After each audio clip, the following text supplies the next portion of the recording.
All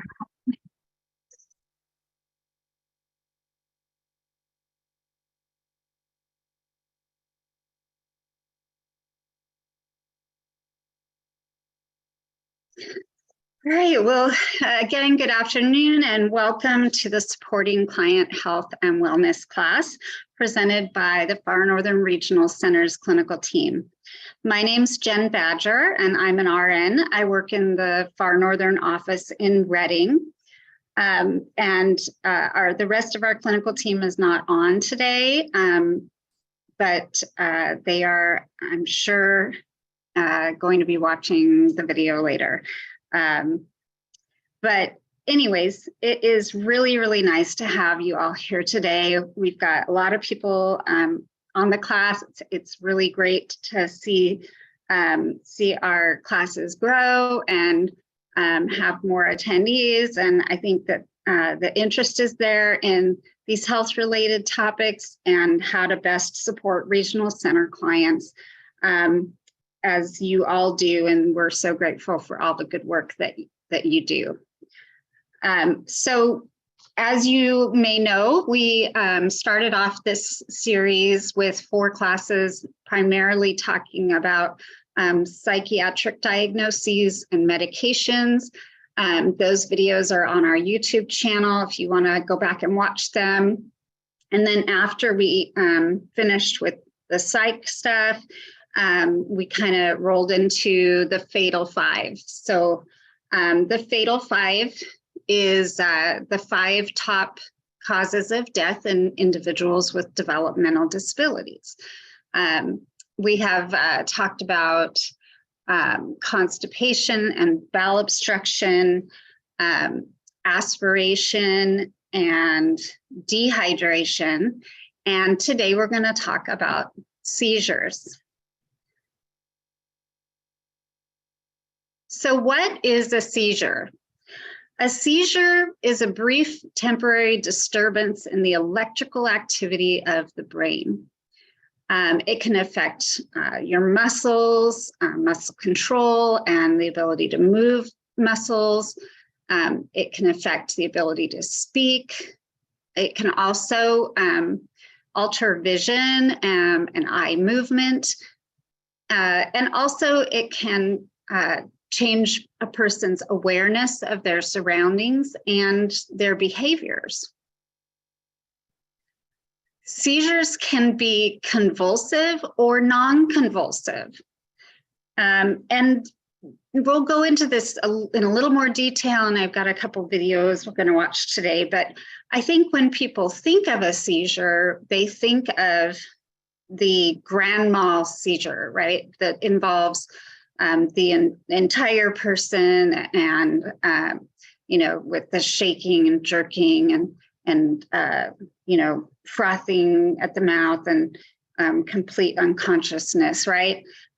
We all kind of picture that, but there's actually a lot of different kinds of seizures, and some of them are not even nearly that severe, right? That's actually like the most severe seizure that someone can have. So, but there, you know, there are non-convulsive seizures, and we're going to talk about those here today. Seizures can also vary in frequency and how severe they are. So, you know, some folks may have seizures fairly often. And then there's other people whose seizures are well controlled with medication, and they may not have a seizure for many years. So it really just depends on the person.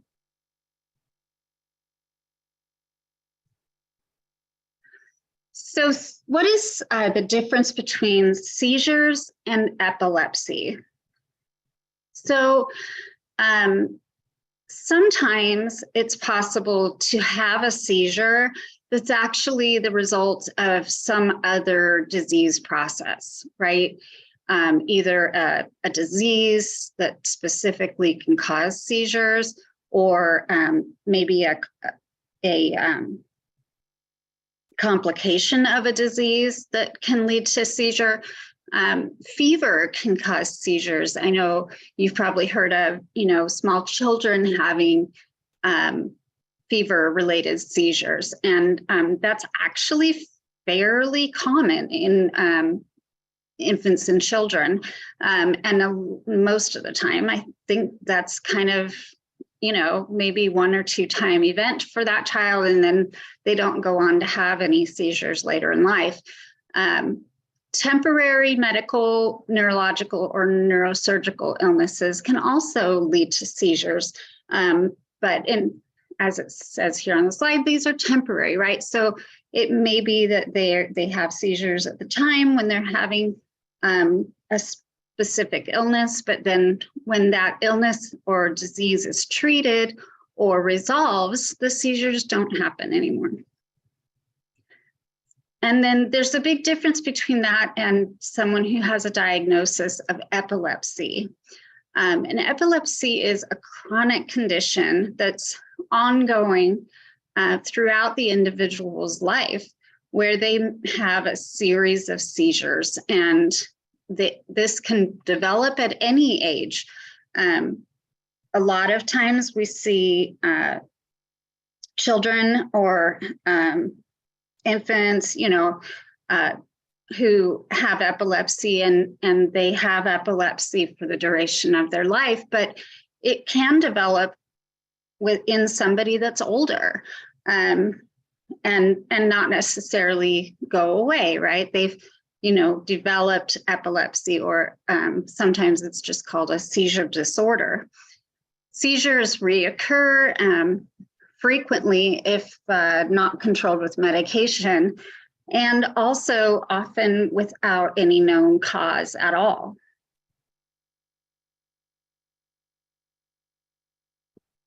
So epilepsy is a neurological disorder, meaning that it occurs within the brain, and it makes people susceptible to having seizures.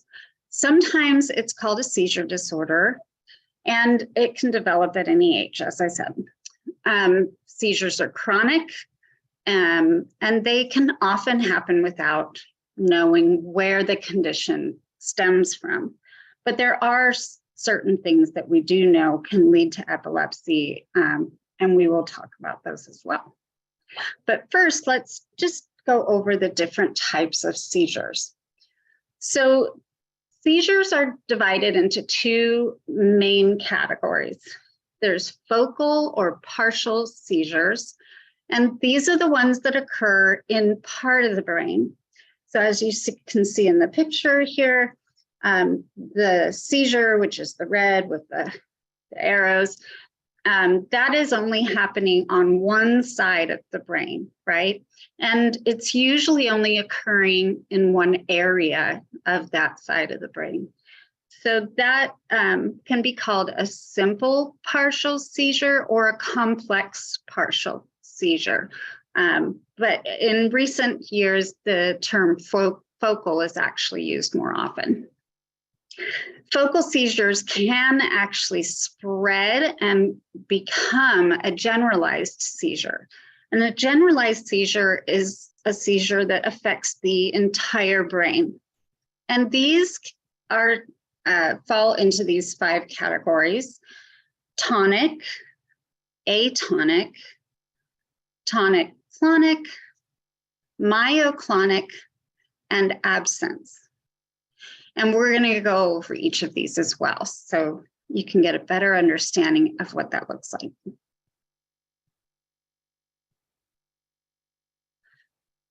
So first, we'll talk a little bit more about simple partial or focal aware seizures. So focal seizures are the most common type of seizure in people with epilepsy, meaning that most of the time, people with epilepsy, their seizures occur in one part of the brain. It begins on that one side, and there's generally, in simple partial seizures, no loss of awareness, right?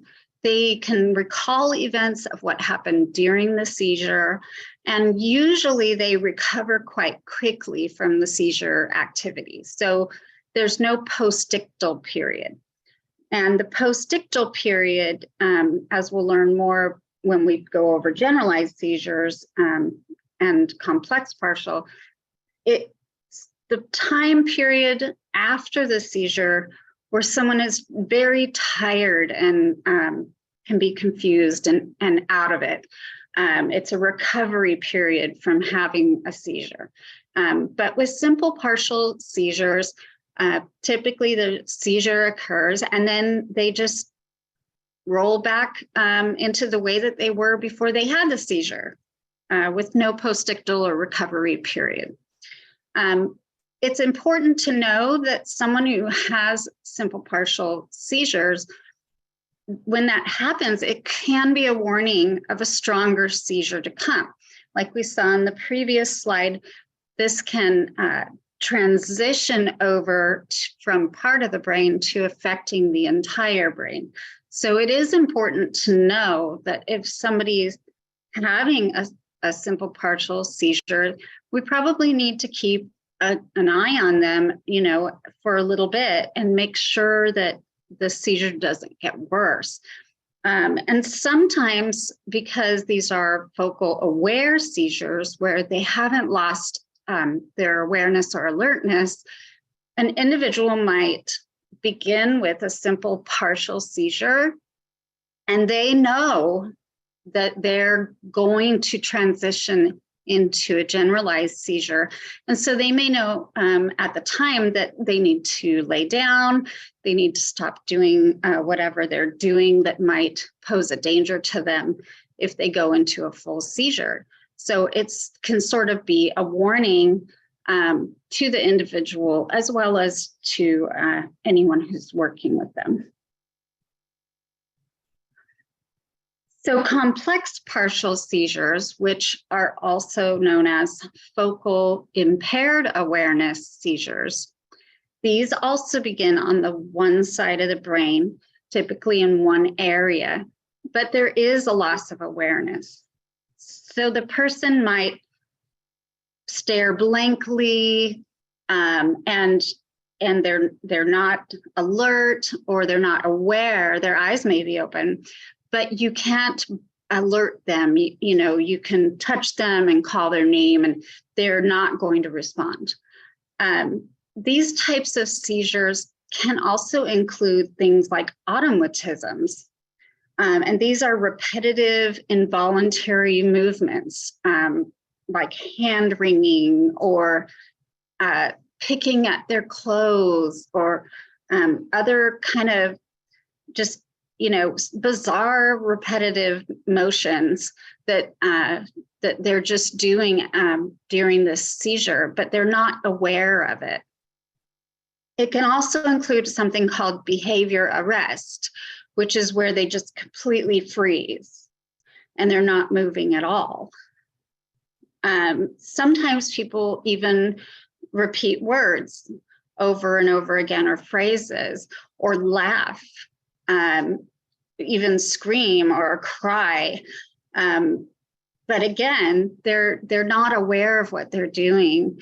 And because this is generally a shorter type of seizure, they might, scream or laugh, and then all of a sudden they're just kind of back to doing their normal thing.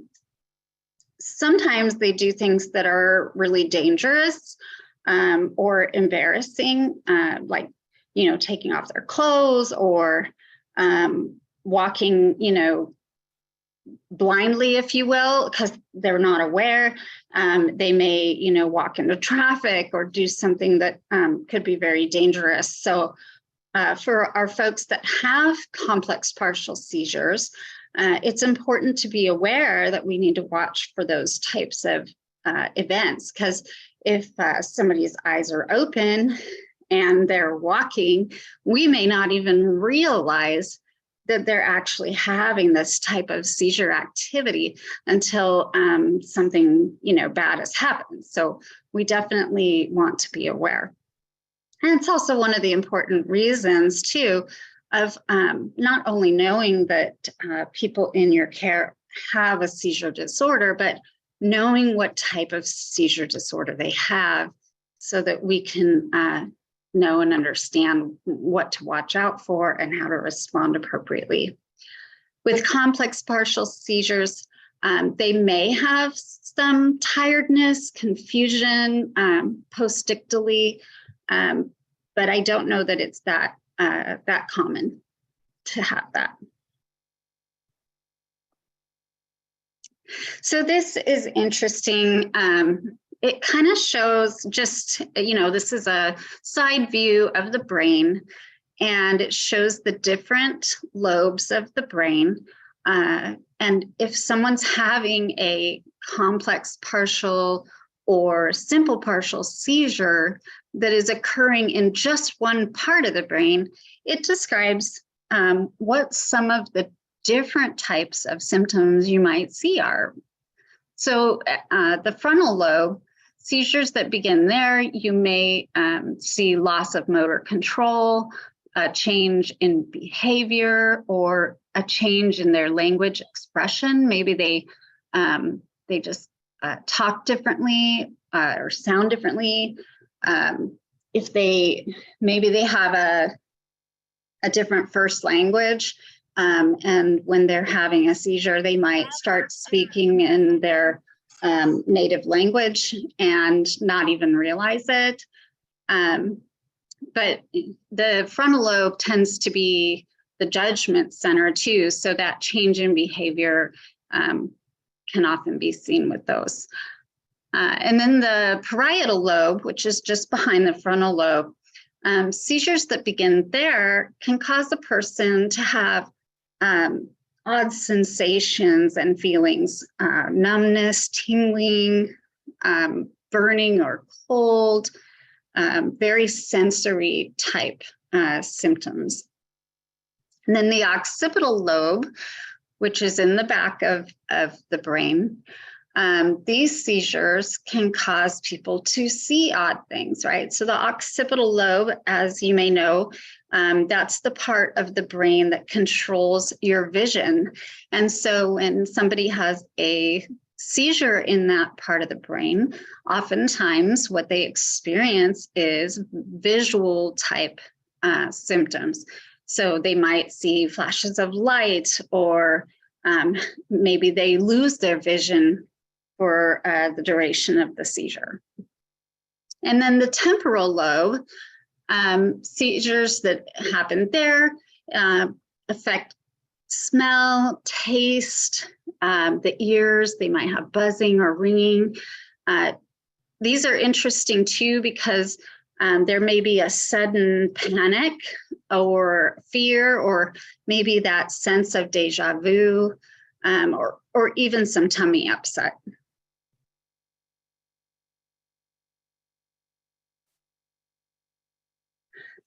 So now we're going to move over to the other type or other segment of seizures, generalized seizures. These are the ones that involve the entire brain. So an absent seizure, this is a staring spell. The person is unresponsive, and they're usually very short, but they don't like fall over, right? They don't lose their ability to stay in the position that they're in. So you might be having a conversation with the person, and then all of a sudden they're just staring and silent, and you say their name and touch their shoulder, hey, are you okay?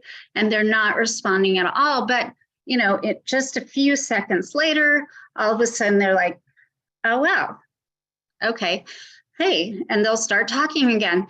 But oftentimes they actually do realize that something happened, like that they're missing that time, right? So if you've ever seen those, I mean, it's very interesting, but when they come out of it, they're not tired, they're not necessarily confused. They may wonder, oh, what happened? Did I just blank out? But it's definitely can be very, very mild, and sometimes they're so short you know, just a couple seconds, that it might even be hard for you to catch that they're having them. So tonic seizures, this is where the muscles become really tense or rigid. So they stiffen up, and they may be very, very stiff and rigid for a moment, or, you know, maybe a minute or so, and then the seizure ends and they wake up. A clonic seizure, this is the rhythmic jerking, right? So this is kind of what you might picture, right, with the grand mal, which is at the bottom. We'll talk about that in a sec. But it's the jerking part. And then, and I would say that that's the part where the person is in the most danger of getting hurt, right, by hitting something, knocking something over, if their, you know, arms or legs are moving about. An atonic, this is the lack of rigidity or becoming weak or limp. These are the folks that have what are often known as drop seizures. So these individuals, you know, they might be doing stuff and going about their day, and then all of a sudden they just drop to the ground because their body becomes completely weak or limp. And obviously the risk with this and really any of the tonic, clonic, or atonic is, you know, that they're going to fall if they're standing or doing something. They're going to end up on the ground. So I think probably the biggest cause of injury that I see as far as reports that come into the regional center are when someone had a seizure and they fell because they were having a seizure, and in falling ended up hitting something, right? Whether, you know, their head hit the counter, or you know, they fell on their arm and dislocated their shoulder, that kind of thing. So it definitely has the potential to cause serious problems.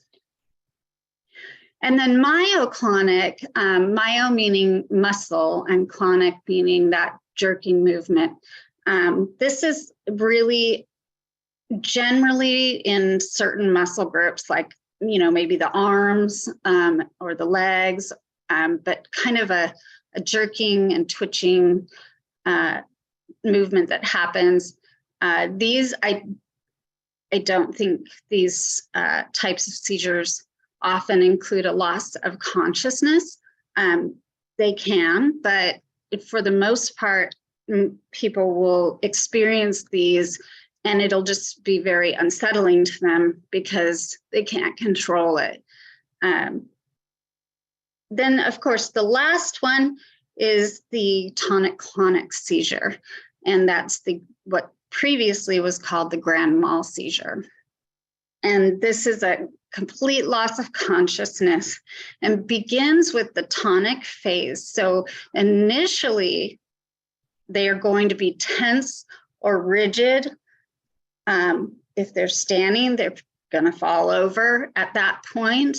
But then after that tonic phase, you know, after just a few seconds, it'll move into the clonic phase, which is the jerking movements.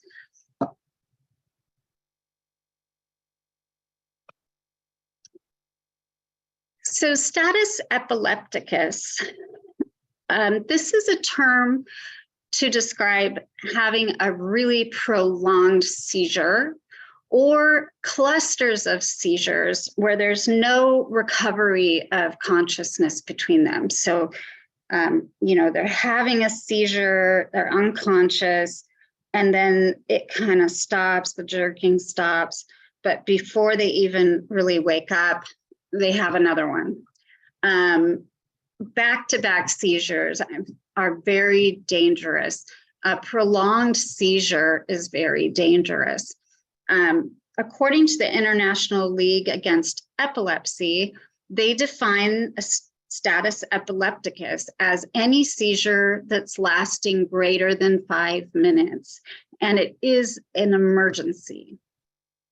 Any seizure that lasts greater than 30 minutes has the potential to cause permanent brain damage. And so it's really important if someone has a seizure that is greater than 5 minutes that they get immediate help. So we want to prevent that brain damage. We don't want to wait till 30 minutes, right? Because that's too late. So as we'll talk about in the coming slides, we want to watch to make sure that seizures resolve in less than 5 minutes.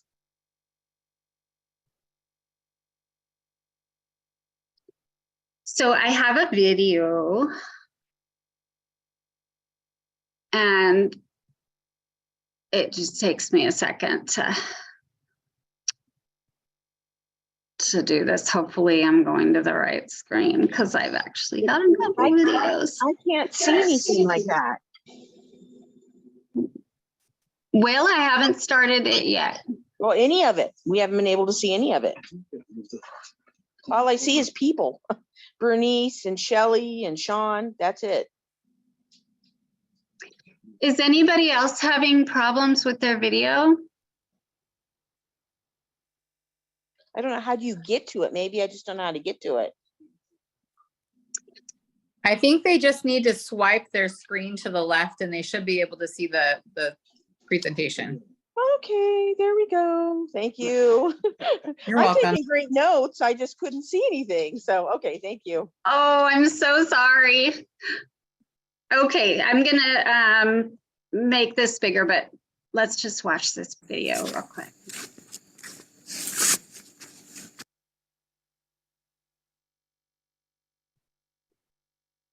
Sorry.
So I thought that those guys did a great job with that video.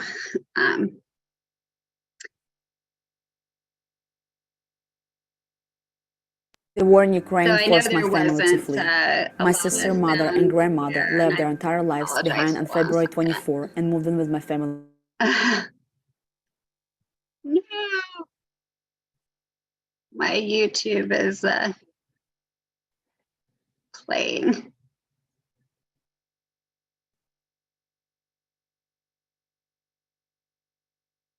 Okay, sorry about that, you guys. I should have gotten out of my full screen. Okay, I'm coming back to you.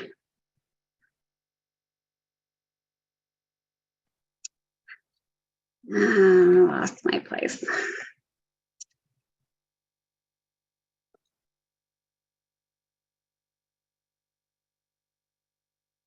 I think I need to figure out how to do that better. But anyways, I apologize.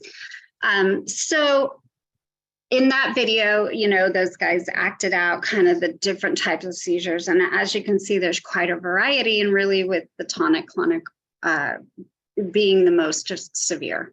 But what causes seizures and epilepsy? We talked a little bit about like fever and diseases and stuff, but the truth is that about 70% of cases of epilepsy, the cause is really not known. You know, the individual just starts having seizures, and then they're living with that disorder for the rest of their life. But for the 30% that do have a known cause, there is a lot of different reasons or causes for seizure disorders and epilepsy to occur. As a regional center, you know, we're serving individuals with developmental disabilities. So for individuals with epilepsy, whom we carry them for that, their epilepsy had to begin before the age of 18. And common reasons for this might be birth injuries. Maybe there was lack of oxygen to the fetus during the pregnancy, or during the birth process, or some other type of brain injury, or where postnatal vascular accidents, that's like a stroke that newborns can have, it can occur, and that may then lead to epilepsy. And then over on the right, we have also congenital disorders. There are a lot of genetic disorders that also include a seizure component or a tendency towards epilepsy. And those conditions we do see. Another reason might be head injuries. You know, for young people, of course, who were caring for epilepsy, that head injury occurring before the age of 18. But, you know, we see this with playing sports or motor vehicle accidents, significant falls or head trauma. But head injury, of course, can happen to anyone, right? Anytime someone has a significant head injury or trauma, they really have an elevated risk of having seizures. Maybe not right away, but maybe even later in life. They just may develop epilepsy as a result of that trauma. And normally, I think, you know, we're referring to significant head trauma, but we really don't know. You know, it's possible that, you know, repeated minor head injuries, you know, could inevitably alter the function of the brain and put someone at risk for epilepsy. But other reasons why people may have seizures or epilepsy are intracerebral injuries, such as a stroke or maybe a brain tumor. anything going on there in the brain that's affecting the function can lead to epilepsy. Severe hypoglycemia will cause seizures. I don't think we talked about that a whole lot in our previous class, but it is really important to know that people with diabetes while diabetes means blood sugars are running high, it can also lead to hypoglycemia if they're not getting enough protein, or if they're taking insulin, then they are at risk for having some lows. And one of the signs of hypoglycemia is a seizure.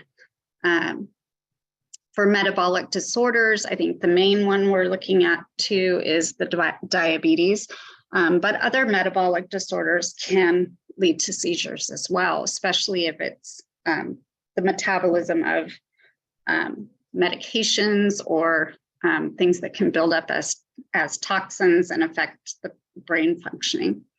High fever can cause seizure. Severe dehydration, we talked about that in our last class, that can cause seizure as well.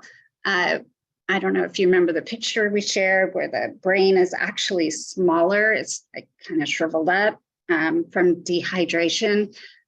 Things are not going to work very well in a brain that is severely dehydrated. And so it can affect that functioning. Alzheimer's, people with Alzheimer's actually are at a really high risk for developing seizure disorders. And then any kind of infection that is severe, sepsis, that's actually what we're going to be talking about next month at our next class. That's the last of the fatal 5.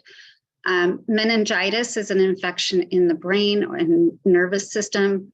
Viral encephalitis, that's a viral infection in the brain. And measles, mumps, and diphtheria can all cause seizures as well. So lots of things can lead to seizures and epilepsy. So how is epilepsy diagnosed?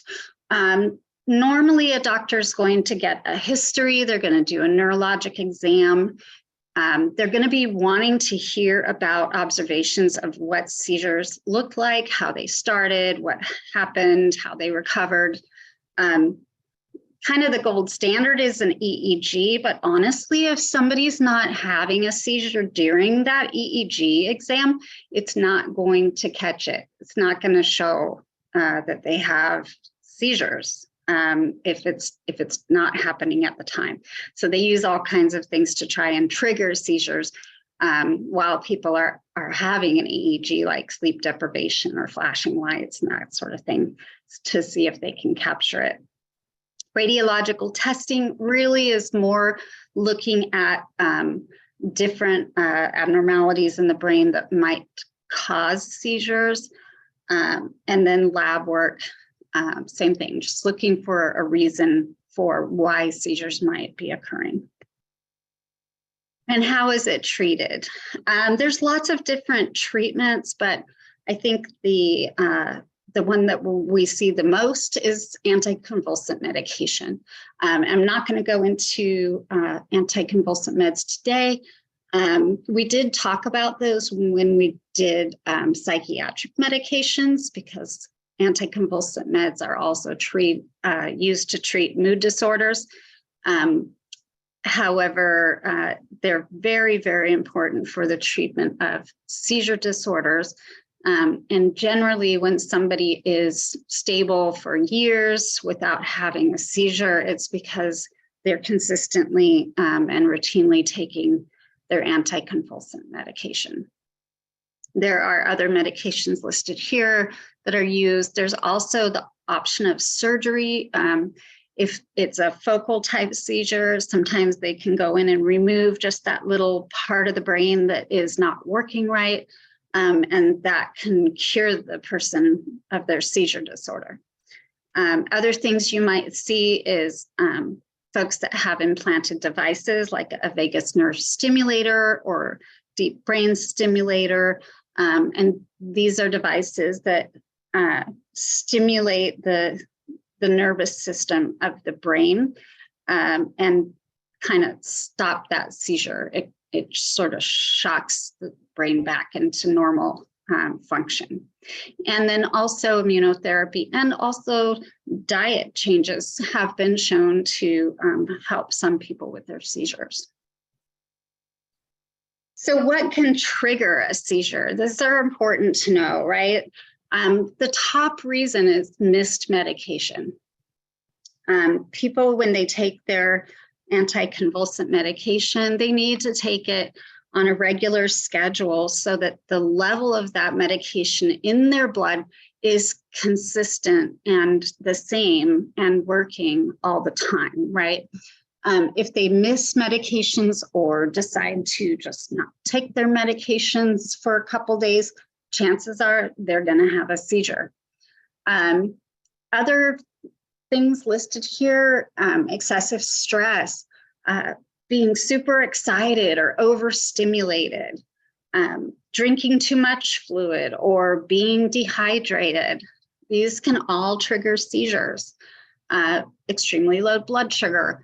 For some people, being in direct sunlight, being hot or overheated, high humidity, flickering lights. I think we've all heard about flashing lights. That, when you go someplace with strobe lights, they're required usually to put up a warning that says, this the lights may trigger a seizure, be forewarned. Skipping meals or having really poor nutrition can also trigger seizures in people who have epilepsy. And commonly, if someone is really sick, so if you have a client who has a seizure disorder or epilepsy and they get really ill, maybe it's the flu or a really bad cold. And as we know, when someone's sick, they're probably not drinking enough fluids and they're maybe not eating as well as they should.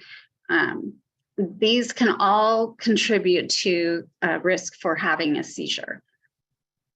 Lack of sleep can trigger seizures. So it's important that people with epilepsy are getting regular, good sleep. And also withdrawal from medicines or illegal drugs or alcohol can cause seizures too.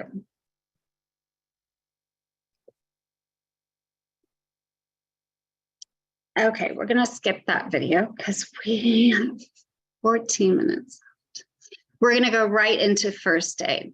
Okay, so what do you need to know if somebody you care for or that maybe it's even a stranger on the street is having a seizure? The number one thing to remember is to stay calm. Protect that person from harm. We want to make sure there's nothing hazardous right next to them. We also want to never ever put anything in the person's mouth.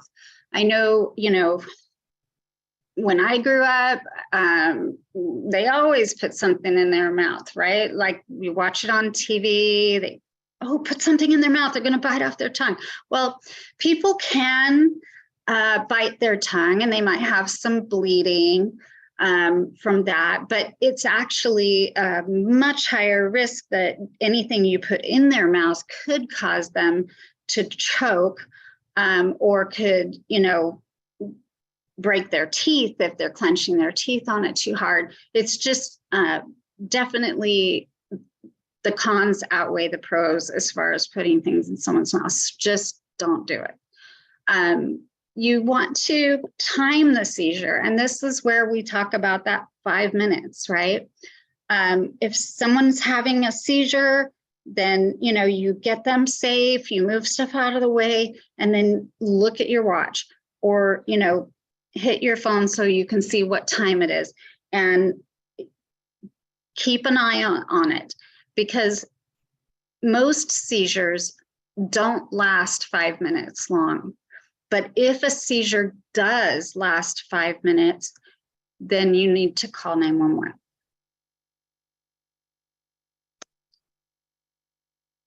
So when the seizure is over, we are going to put that person into what's called the recovery position. The recovery position is generally on their right side, but it can be either side. Put something soft under their head, roll them onto their side, and loosen any tight clothing. Remove any objects that might be in the way. You know, if they have a tie on, loosen it, necklaces, things like that. Make sure that, you know, there's nothing that can restrict their airway. And then the last step in the first aid for someone having a seizure is to document what happened. We're going to describe the seizure. How long did the seizure last? How was the person acting right before they had the seizure? Or what was going on prior to? Were they sick? Had they been not really eating and drinking all day and acting a little off? Or maybe you observed like a focal partial seizure prior to them having a tonic-clonic seizure. You know, these things we want to make sure to write down. And what happened after the seizure? Was there a postictal phase where they were really sleepy or confused? How long did that phase last? You know, how long before they really kind of woke up and started talking and in a sensical way? And we just want to make sure to write that stuff down. It's very important to share with their healthcare provider, or if they ended up needing to go to a hospital with the ER. And there is a recovery time for folks that lose consciousness and have this postictal period. So, you know, the biggest takeaway is to provide reassurance and comfort. Talk gently and try to reassure them that it's okay, they're okay, you're with them. And stay with them until they're fully reoriented.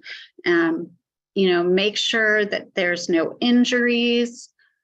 If you have as part of your care plan for the individual to notify maybe their parent or conservator, then we'll want to give them a call and let them know what happened.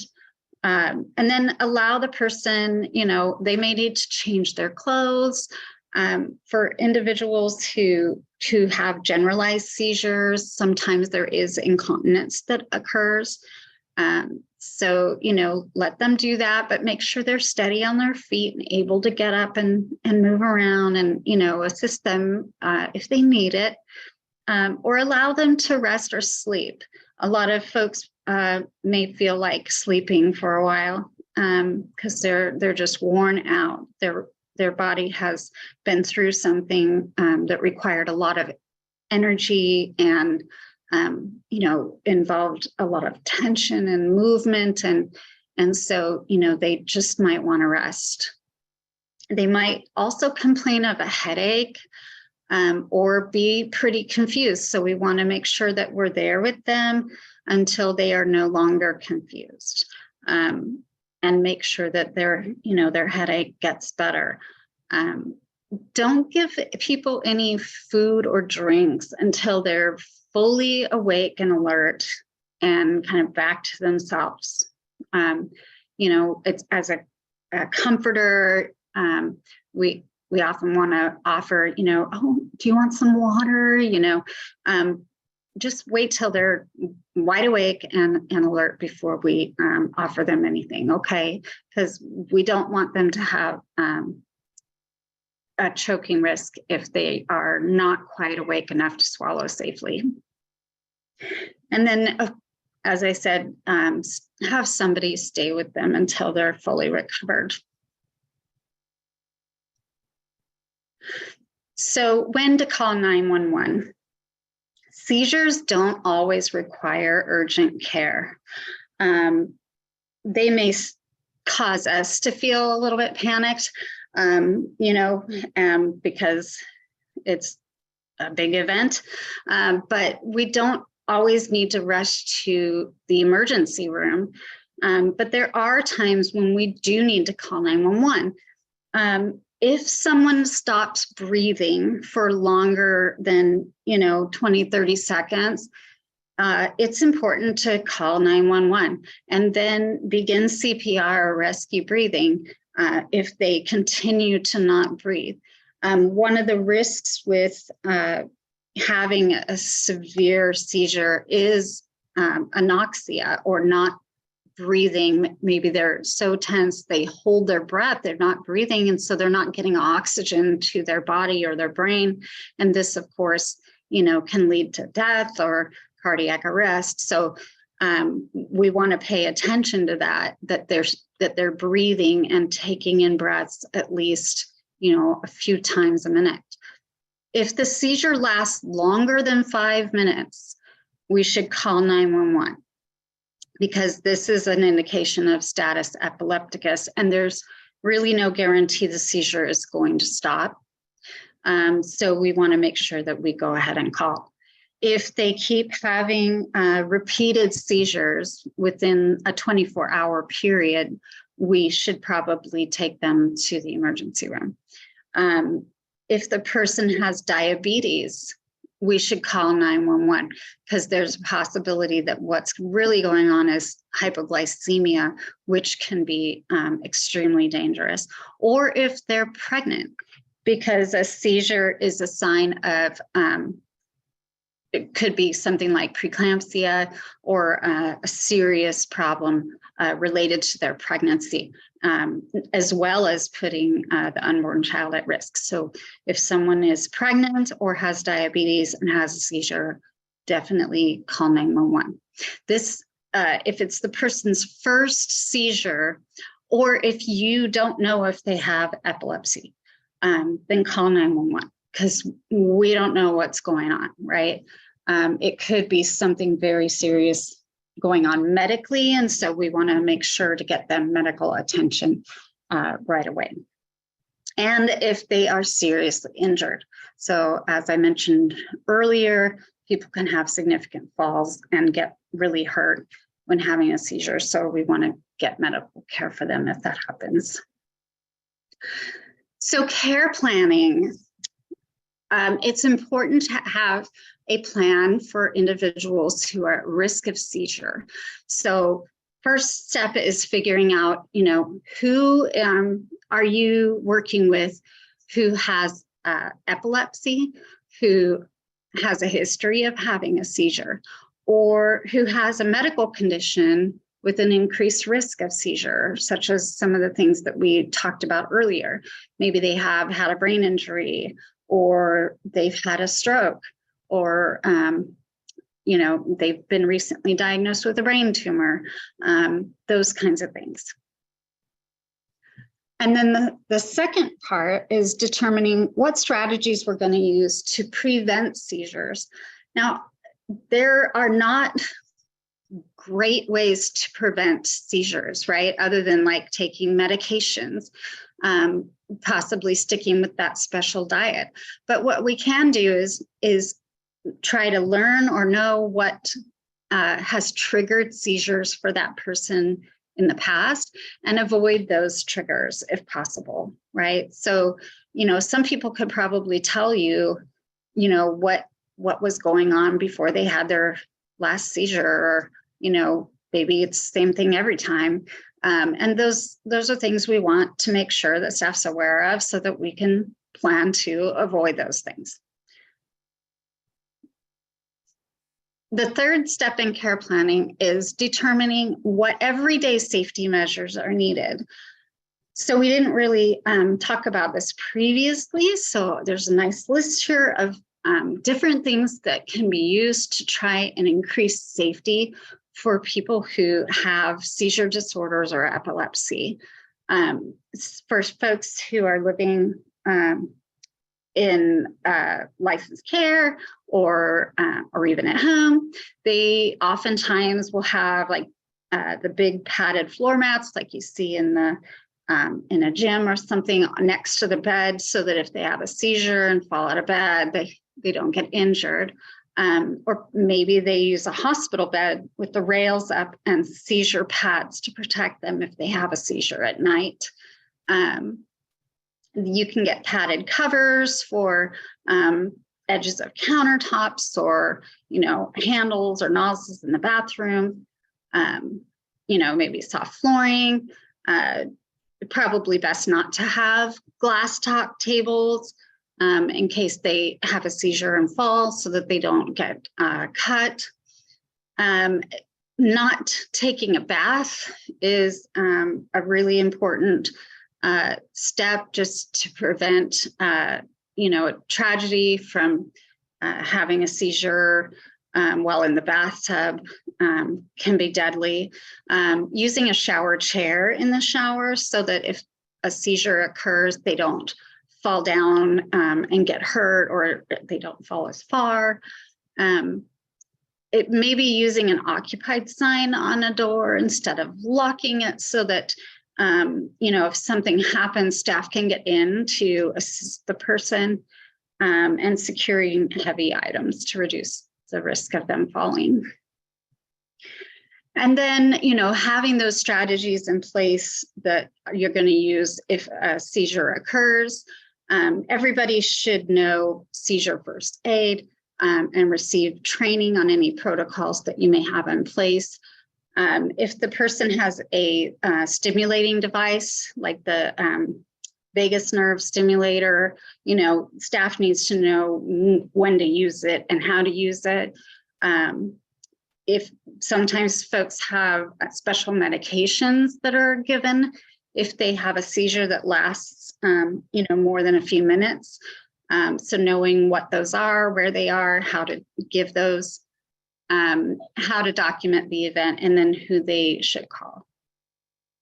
And then, for our managers, having those policies and procedures and protocols developed. And then, the big thing on all of this is just ensuring that all staff are adequately trained, so that anybody that's working with a client who has a seizure disorder knows what to do for following the care plan and maintaining the client's safety. So here are our CPR training resources. We've gone over them in the last couple classes. And I apologize, it is 3:01, but if anybody has questions or anything they want to share, I'm more than happy to stay on to discuss.